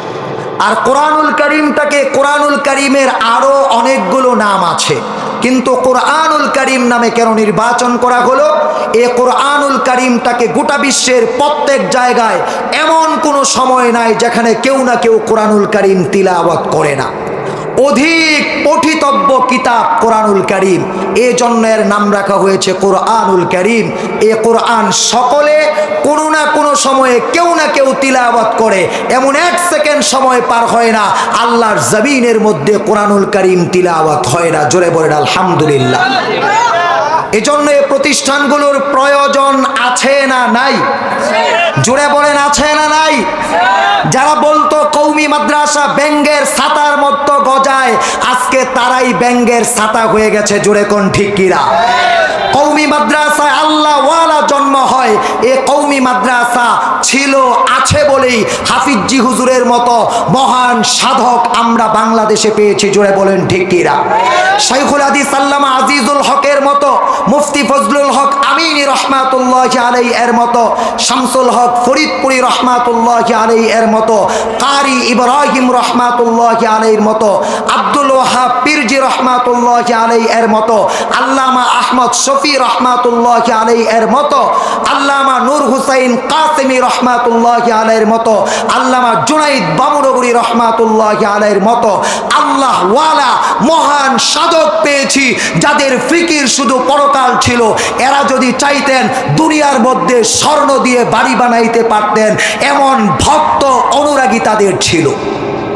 আল্লামা নূর হুসাইন কাসেমি রহমাতুল্লাহি আলাইহি ঢাকা, রাজধানী ঢাকার মানিকনগরে প্রতিষ্ঠিত জামিয়া মাহমুদিয়া ইসহাকিয়া, এই মাদ্রাসা তাকে বাড়িওয়ালা দান করেছিলেন। ঢাকা শহরে হুজুর থাকবেন, পরিবার পরিজন নিয়ে যেন এই বাড়িতে অবস্থান করে। আল্লামা নূর হুসাইন কাসিমি রহমাতুল্লাহি আলাইহি এই মাদ্রাসা যখন তাকে দেয়া হলো বাড়িটা তার নামে, তিনি বললেন বাড়ি তো আমার নামে দিয়েছেন, এখন তো বাড়ির মালিক আমি। এরপরে তিনি মাদ্রাসা করে মাদ্রাসার নামে ওয়াকফ করে দিয়েছেন। আপনি কল্পনা করতে পারেন এটা আজকের সময়ে? আল্লামা জুনাইদ বাবুনগরী রাহিমাহুল্লাহ রাজধানী ঢাকায় হাটহাজারী মাদ্রাসার কালেকশন করতে এসেছেন। একজন ভক্ত অনুরাগী মুরিদ তাকে কিছু হাদিয়া দিয়েছেন। তিনি বললেন না, আমি এখন মাদ্রাসার কালেকশন করার উদ্দেশ্যে এসেছি, এই জন্য আপনি আমাকে পেয়ে মাদ্রাসার জন্য কিছু টাকা দিয়েছেন, আমাকে কিছু টাকা হাদিয়া দিয়েছেন। আমি যেহেতু মাদ্রাসার কালেকশনের জন্য এসেছি, এই হাদিয়াটাও মাদ্রাসার নামে তিনি বরাদ্দ করে দিলেন। পাবেন এমন দুর্লভ বুজুর্গ? পাবেন? এজন্য প্রিয় ভাইয়েরা, এই মাদ্রাসাগুলো অসংখ্য অগণিত এমন ব্যক্তিত্ব জন্ম দিয়েছে যাদের জমিনের মধ্যে পা পড়ত তাদের রুহের আওয়াজ আরশ পর্যন্ত পৌঁছে যেত। রাহ গয়া হে রুসমে আজা রুহে বিলালি না রহি, ফলসফা রহ গয়া হে তলকিনে গজালি না রহি। আজও তো মসজিদের মিনার থেকে আওয়াজ চলে আসে, আজও তো দর্শন শাস্ত্র বিশ্ববিদ্যালয়গুলোতে পড়ানো হয়, কিন্তু ইমাম গাজালির মতো দার্শনিক তো আমরা খুঁজে পাই না। ও প্রিয় ভাইরা আমার, আমরা তো এখন বিলাল রাদিয়াল্লাহু তাআলা আনহু যে বিনয়ী চিত্তে ইখলাসপূর্ণ ভাষায় আযান দিয়ে মানুষদেরকে নামাজের প্রতি আহ্বান করতেন, ওই অকুণ্ঠ কণ্ঠ, যে কণ্ঠের হৃদয়াধার ছিল, মনের ভেতরে বেকুলতা তৈরি হয়ে যেত, ওই বেকুলতা আকুলতা আজকের আযানগুলোতে তৈরি হয় না। অপ্রিয় ভাইয়েরা আমার, পেছনে কারণ কি? তাদের হৃদয়ের ভেতরে দুনিয়ার ভালোবাসা ছিল না, তাদের হৃদয়ের ভেতরে আল্লাহর ভালোবাসা, আল্লাহর রসুলের ভালোবাসা, পরকালটা গুছানোর জন্য দায়িত্ব ছিল টুই টম্পুর। জোরে বলেন ঠিক কিনা? আর আমাদের সমাজের মানুষের অবস্থা হলো, দুনিয়াটা টুকটাক হওয়া প্রয়োজন ছিল, পরকালটা ঠিকঠাক রাখা প্রয়োজন ছিল। আমরা দুনিয়ার কাজটাকে ঠিকঠাক রাখি, পরকালের কাজগুলো আমরা টুকটাক করি। জোরে বলেন বাস্তব না অবাস্তব? 1 মাসে 27 দিন বাড়িতে অবস্থান করবেন, মাত্র 3টা দিন সময় হক্কানি রব্বানি আউলামায়ে কেরামের সান্নিধ্যে দণ্ড হয়ে দাওয়াতে তাবলীগের নিসবতে অপর কোনো মহল্লার মসজিদের মধ্যে নফল ইতিকাফের নিয়তে অবস্থান করবেন। ইলমে দ্বীন অর্জন করার মানসিকতা নিয়ে যদি দাওয়াত দেয়া হয়, বলে আমার গরুরে দুধ দোহন করব কে, গরুকে ঘাস খাওয়াইব কে, বাজার করবে কে? অপ্রিয় ভাইয়েরা আমার, আজকে যদি আপনার ইন্তেকাল হয়ে যায়, আপনার গরুর দুধ দোহন হবে কি হবে না? গরুকে ঘাস খাওয়ানো হবে কি হবে না? আপনার ঘরে বাজার সদাই করা হবে কি হবে না? আপনার মৃত্যুর জন্য দিন রাতের আগমন গমন যেমন বন্ধ হয় না, আপনার মৃত্যুর জন্য কারো ব্যক্তিগত কাজ তখনও বিরত থাকবে না। ও প্রিয় ভাইয়েরা আমার, নিজের বুঝতো পাগলেও বুঝে, এই জন্য পরকালের বুঝটাকে নিজের জন্য করা উচিত কি উচিত না? আল্লাহর হাবিব ঘোষণা করেছেন, আল কাইয়িসু মান দানা নাফসাহু সুম্মা আমিলা লিমা বাদাল মাউত। প্রকৃত জ্ঞানী হচ্ছে ওই ব্যক্তি যিনি নিজের জন্য সম্বল অর্জন করে, যে সম্বল তার কবরের মধ্যে, পুলসিরাতের মধ্যে, হাসরের মধ্যে, মিজানের মধ্যে কাজে লাগবে। আল্লাহ বলেন, ইয়াউমা লা ইয়ানফাউ মালু ওয়ালা বানুন ইল্লা মান আতাল্লাহা বিকলবিন সালিম। আল্লাহ বলেন, দুনিয়ার ধনভাণ্ডার, দুনিয়ার ধন সম্পদ, দুনিয়ার সন্তান সন্ততি, দুনিয়ার বন্ধু বান্ধব পরকালের মধ্যে কোনো কাজে আসবে না। কাজে আসবে কি ভাই? যে ব্যক্তি পরিশুদ্ধ আত্মা নিয়ে হালাল বিধান পালন করে, মনের মধ্যে অনেক কষ্ট হয়েছে, ধৈর্য ধারণ করে হারাম থেকে বিরত রেখে যারা মরণ পর্যন্ত জীবনটা পার করবে, ওই পরিশুদ্ধ আত্মা নিয়ে যখন আল্লাহর কাছে যাবে, ওই পরিশুদ্ধ আত্মাটাই হলো ওয়াজিহান ফিদ দুনিয়া ওয়াল আখিরা। দুনিয়াতে মর্যাদাবান হবে, পরকালেও মর্যাদাবান করে দিবেন কে? প্রিয় ভাইয়েরা আমার, আমরা 6টি বৈশিষ্ট্য শুনলাম। আল্লাহ পাক আল্লাহর প্রিয় বান্দাদের আরো কয়েকটি বৈশিষ্ট্য বর্ণনা করেছেন, শুনতে কষ্ট হচ্ছে আপনাদের। 7 নাম্বার বৈশিষ্ট্য কি হবে? আল্লাহ রাব্বুল আলামিন প্রকৃত মুমিনের 7 নাম্বার বৈশিষ্ট্যের কথা রাব্বুল আলামিন ঘোষণা করছেন। আল্লাহ রাব্বুল আলামিন বলেন, ওয়াল্লাযীনা ইয়াকুলুনা রাব্বানা হাব লানা মিন আজওয়াজিনা ওয়া যুররিয়াতিনা কুররাতা আ'য়ুনিন ওয়াজআলনা লিল মুত্তাকিনা ইমামা। জোরে বলেন আল্লাহু আকবার। গলা আমার বাঙ্গা, আপনি করে গলা বাঙ্গা, জোরে বলেন আল্লাহু আকবার। আরো জোরে লিল্লাহি তাকবীর, লিল্লাহি তাকবীর। প্রিয় ভাইরা আমার, প্রকৃত মুমিনদের 6 নাম্বার 7 নাম্বার বৈশিষ্ট্য, এই বৈশিষ্ট্যগুলো আল্লাহর প্রিয় বান্দাদের বৈশিষ্ট্য বলে আল্লাহ উল্লেখ করেছেন। খুব গভীর মনোযোগ দিয়ে লক্ষ্য করেন।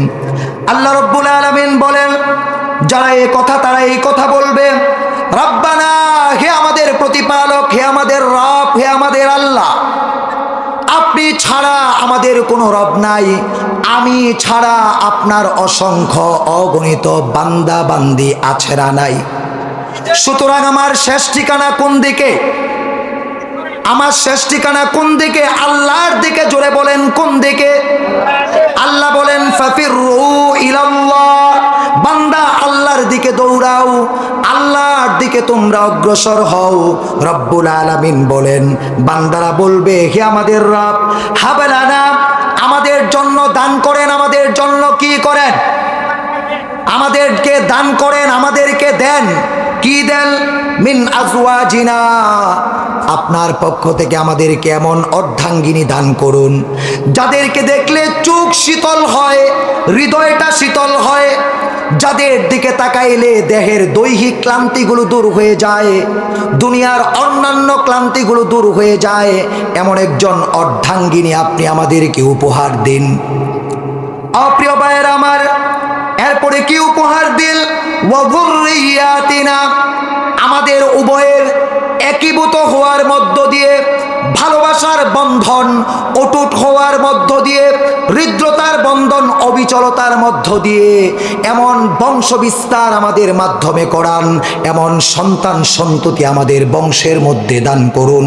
আমাদের পরবর্তী প্রজন্মকে এমনভাবে আপনি গঠন করে দিন যাদেরকে দেখলে চোখটাকে শীতল হয়, হৃদয়টাও শীতল হয়। জোরে বলেন সুবহানাল্লাহ।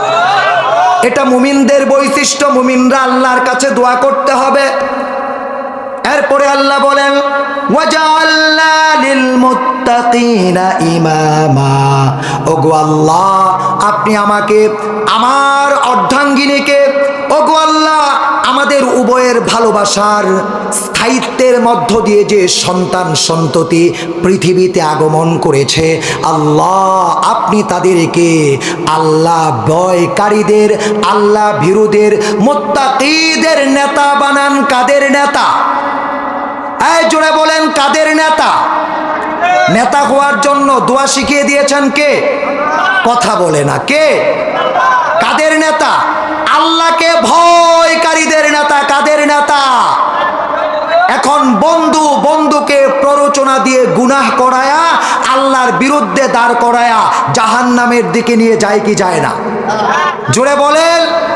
দোকানপাটে যে সকল বন্ধুরা গল্প করছেন আর এখানে এত সুন্দর আয়োজন হচ্ছে, আমাদের 2 শ্রেণীর মধ্যে পার্থক্য আছে না নাই? এজন্য আল্লাহ বলছেন, আল্লাহর কাছে দোয়া করা, হে আল্লাহ আপনি একজন যোগ্য অর্ধাঙ্গিনী দান করুন, যার গুণে আমরা হব মুগ্ধ, এমন সন্তান সন্ততি দান করুন যাদের গুণে আমরা হব মুগ্ধ। ওগো আল্লাহ, আমাদের সবাইকে আপনাকে ভয়কারীদের নেতা বানান, যারা ভয় করে শীতকালীন সময়ে নিচে রুই উপরে রুই মাঝখানে তুই, মুয়াজ্জিন যখন আজান দেয় হাইয়া হাইয়া আলাস সালাহ, আয় ভাই নামাজের দিকে, হাইয়া আলাল ফালাহ, আয় ভাই কল্যাণের দিকে, আস-সালাতু খায়রুম মিনান নাওম, ভাইরে তোর ঘুম থেকে নামাজ ভালো, তখন জাগ্রত হয়ে দ্রুত নামাজের মধ্যে চলে যায়। জোরে কোন ঠিক কিনা? ও প্রিয় ভাইরা আমার, এই জন্য আল্লাহ ওয়ালা মুত্তাকিদের নেতা হতে হবে। কি হতে হবে? ও প্রিয় ভাইরা আমার, যারা আল্লাহ ওয়ালা মুত্তাকিদের নেতা হয়, আল্লাহকে ভয়কারীদের নেতা হয়, তারা ফজরের নামাজে নাক টাইন্না ঘুমাবে। জোরে বলেন না কে? টিআর জিআর থেকে যে টাকা আসবে এটা মেরে নিজের পকেটে ঢুকাবে। অপ্রিয় ভাইরা আমার, রাস্তার জন্য বরাদ্দ অর্থ এটা নিজে খাবে, কারণ তার সামনে কার ভয় কাজ করবে? জোরে বলেন না, কার ভয়? আল্লাহর ভয় কাজ করবে। অপ্রিয় ভাইরা আমার, 8 নাম্বার বৈশিষ্ট্য আল্লাহ রব্বুল আলামিন বলেন, ওয়াল্লাযীনা ইযা যুক্কিরু বিআয়াতি রাব্বিহিম লাম ইয়াখিরু আলাইহা সুম্মান ওয়া উময়ানা। আল্লাহ রব্বুল আলামিন বলেন, প্রকৃত মুমিনদের 8 নাম্বার বৈশিষ্ট্য, তাদের সামনে যখন আল্লাহর আয়াতগুলো তিলাওয়াত করা হয়, আল্লাহর বিধানগুলো আলোচনা করা হয়, পর্যালোচনা করা হয়, আল্লাহর বিধানগুলো জানিয়ে দেওয়া হয়, আল্লাহর বিধানগুলো প্রকাশ করা হয়, তখন তারা শুনেও না শোনার বাহানা করে না, দেখেও না দেখার বাহানা করে না, বুঝেও না বুঝার বাহানা করে না। আপনাদের কাছে আমার প্রশ্ন, আমরা যারা আজান শোনার পরে নামাজের মধ্যে যাই না, আমরা কি এ কথা বুঝি না আজান দেয়া হচ্ছে মসজিদে যাওয়ার জন্য, নামাজ আদায় করার জন্য? এ কথা কি আমরা বুঝি না? এরপরেও যারা নামাজে যায় না, তারা আল্লাহর প্রিয় বান্দা হতে পারে না। আল্লাহ রব্বুল আলামিন চোখ দিয়েছেন, কান দিয়েছেন, জবান দিয়েছেন, সুস্থ মস্তিষ্ক দান করেছেন। আল্লাহ বলেন, ইন্নাস সামা ওয়াল বাসারা ওয়াল ফুআদা। আল্লাহ পাক এই নিয়ামতগুলো সম্পর্কে কিয়ামতের ময়দানে জিজ্ঞেস করবেন। ও প্রিয় ভাইরা আমার যদি জবান সচল না থাকতো, আমি বোবা হইতাম কি হইতাম না? আমার জবানটা সচল করে কে দিলেন? আয় জোরে বলেন না, কে দিলেন? আমার যদি কানের মধ্যে আওয়াজ না পৌঁছাইতো, আমি বধির থাকতাম কি থাকতাম না? আমার কানে শ্রবণের শক্তি কে দান করলেন? আমার চোখের মধ্যে যদি দৃষ্টি শক্তি না থাকতো, তাহলে আমি আপনি অন্ধ হইতাম কি হইতাম না? আমাকে আপনাকে দেখার শক্তি কে দান করলেন? ও প্রিয় ভাইরা আমার, এ চোখ দিয়ে দেখে দেখে কোরআনুল কারীম পড়ার সৌভাগ্য আমাদের অনেকের হয় না।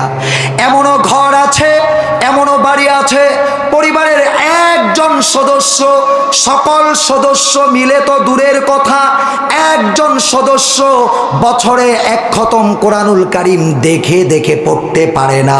এমন কপাল পোড়া আমাদের সমাজগুলোতে আছে না নাই? রমজানুল মুবারকের একটা মাস চলে যায়, ওই রমজানুল মুবারকে 1 খতম কোরআন পড়তে পারে না, এমন কপাল পোড়া আছে না নাই? আরো জোরে বলেন, আছে না নাই? বছরে একটা দিন তাহাজ্জুদ পড়তে পারে না, এমন মানুষ আছে না নাই? অপ্রিয় ভাইরা আমার, এরা কিয়ামতের আলামত। কাদের কারণে পৃথিবী টিকে আছে? ইতিপূর্বে বলেছিলাম, কওমি মাদ্রাসাগুলোর কারণে পৃথিবী টিকে আছে।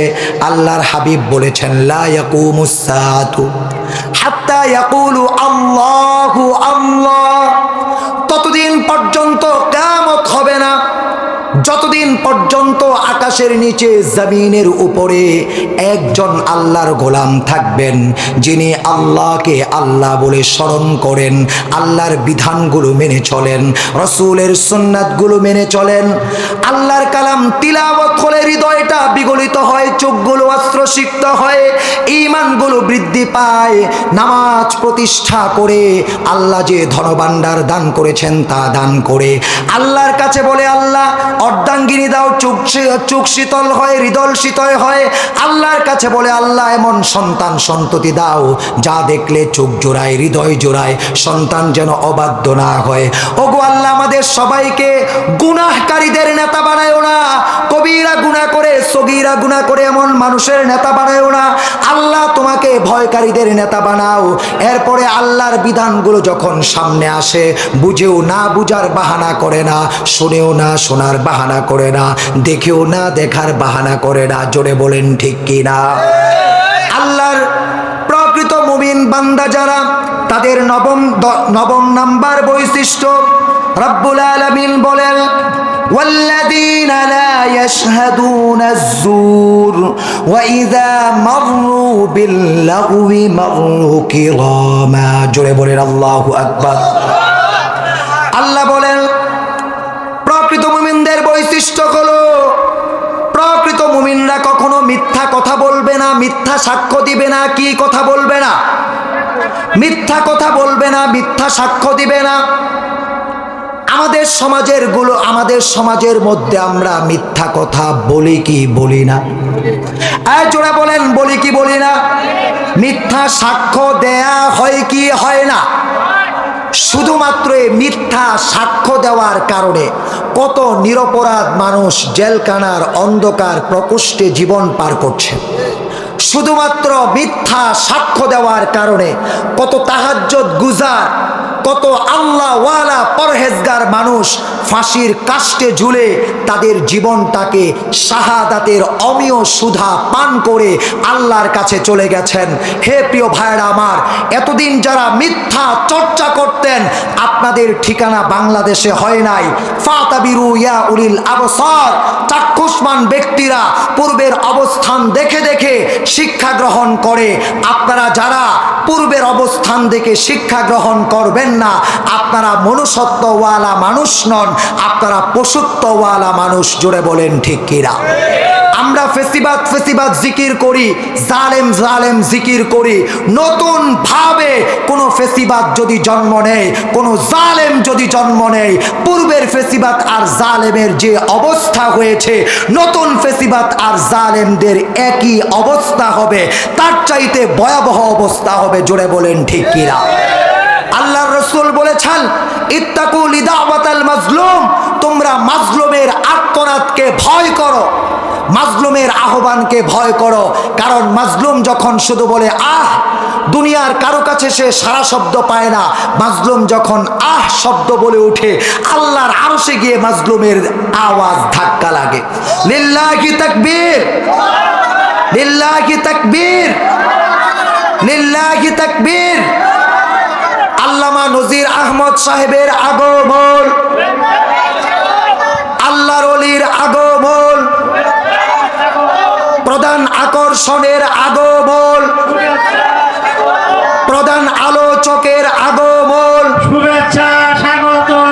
আল্লামা নজির আহমদ হাফিজাহুল্লাহ সাহেবের আগমন, শুভেচ্ছা স্বাগতম। আল্লাহ পাক হযরতকে সুস্থ দীর্ঘ নেক হায়াত দারাজ করুন। জোরে বলুন আমিন। হে প্রিয় ভাইরা আমার, আমি যে কথা বলতেছিলাম, হুজুরকে বসায় রেখা কথা বলা বেয়াদবি। আলোচনার শুরুতে বলছিলাম, হুজুরের পা যেখানে, আমার মাথা সেখানে উঠতে কয়েক যোগ লাগবে। আল্লাহ রাব্বুল আলামিন আমাদের মাঝে মহান বুজুর্গকে উপস্থিত করে দিয়েছেন, যিনি বড়ুররা মাদ্রাসায় ওয়াজ করার মধ্য দিয়ে, বড়ুররা মাদ্রাসার তৎকালীন মুহতামিম হুজুরকে ওয়াজে বসায় রাইখা দোয়া করতেছেন, নজির আহমদ হাফিজাহুল্লাহ সাহেব যেন চমৎকার আলোচনা করতে পারেন। লম্বা সময় তিনি আলোচনা রেখেছেন। আলোচনার পরে জিজ্ঞেস করেছেন, এত লম্বা চৌড়া আলোচনা তখন উত্তর দিচ্ছেন, আমি তাকে আলোচনায় বসায়া জায়নামাজের মুসাল্লায় দোয়া করতে করতে ছিলাম, তার জবান দ্বারা যেন আল্লাহ দামি দামি কথা বের করে দেন, হৃদয়গ্রাহী কথা বের করে দেন, অস্ত্রসিক্ত হয়, তওবার মানসিকতা জাগ্রত হয়, পরকালের ধ্যান খেল চিন্তা চেতনা জাগ্রত হয়, এমন কথা যেন বের করে দেন। ও প্রিয় ভাইরা আমার, দাঁড়ায় রইছেন কে? এখন ভিতরে চাপ দেন, বৈশা পড়েন মিয়া, এটা ভিন্ন জিনিস। আলেম ওলামারা আল্লামা নজির আহমদ হাফিজাহুল্লাহ সাহেবের কদর বুঝে আপনাদের এই অঞ্চলে মাদ্রাসার কারণে ওনার এখানে আগমন, ওনার একটা ডেট পাইতে কি পরিমাণ কষ্ট হয় এটা মুফতি রহমতুল্লাহ ইব্রাহিম গাজীপুরি হাফিজাহুল্লাহ সাহেবকে জিজ্ঞেস করেন। আপনারা যারা দোকান পাটে আছেন, আল্লাহর ওয়াস্তে আপনাদের পায়ে ধরে বলছি ভাই, আপনারা নিয়ামতের কদর করেন। আপনারা বলতে পারবেন আমরা আল্লামা নজির আহমদ হাফিজাহুল্লাহ সাহেবের 1 থেকে 1.5 ঘন্টার ওয়াজের শ্রোতা ছিলাম, অল্প সময় শিষ্যত্ব গ্রহণের সুযোগ হয়েছে, সান্নিধ্যে ধন্য হওয়ার সুযোগ হয়েছে। আপনারা সকলে চলে আসুন। প্রিয় ভাইয়েরা আমার, যে কথাগুলো বললাম আল্লাহ পাক কথাগুলো হৃদয় থেকে, ভুল কথাগুলো হৃদয় থেকে মুছে দিয়ে সঠিক কথাগুলো দীর্ঘদিন সংরক্ষণে রেখে বলনেওয়ালা, শুননেওয়ালা, আয়োজক, দর্শক, শ্রোতা, ব্যবসায়ী যাদের কান পর্যন্ত আওয়াজ পৌঁছেছে সকলকে আমল করার তৌফিক দান করুন। আমি আপনাদের সকলের সুস্থ দীর্ঘ নেক হায়াত কামনা করে, মৃত্যুতে ঈমান কামনা করে, জান্নাতে একত্রে থাকার তৌফিক চেয়ে আলোচনা থেকে বিদায় নিচ্ছি। ওয়ামা আলাইনা ইল্লাল বালাগ। ওয়াসসালামু আলাইকুম ওয়া রাহমাতুল্লাহি ওয়া বারাকাতুহু। মাশাআল্লাহ, জাযাকুমুল্লাহ আহসানাল জাযা ফিদ দুনিয়া ওয়াল আখিরাহ। হাইয়াকাল্লাহ।